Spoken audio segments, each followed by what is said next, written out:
May batuta po na naghihintay sa pag-uwi ng daddy niya. Alam niyo ba guys, para talagang tao to si Miley. Kasi nga pag hindi pa umuwi yung daddy niya sa bahay, inaabangan niya talaga palagi dito sa may pintuan ng kwarto namin. Minsan nakaupo siya sa kama, minsan naman bababayan. Dun siya nakaabang sa may pintuan. Kaya nga natatawa ako kasi pag may dumadaan na motor, na-excite siya kasi nga akala niya motor na ng daddy niya. May kapitbahay nga kami na kaparehas ng motor ni daddy. So pag naririnig niya, akala niya talaga si daddy na niya. Kaya tatalon-talon niyang guys, tapos mag-iingay.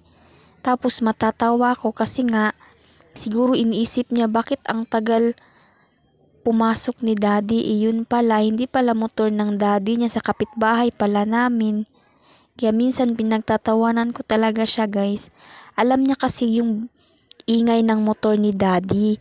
Kaya pag dumarating talagang sobrang ingay niya guys, nai-excite talaga siya, para siyang bata.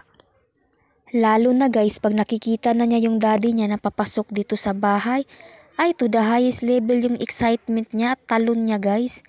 Pag kinakarga na siya ni daddy, naiihi pa talaga yan guys sa sobrang saya niya pag nakikita niya yung daddy niya.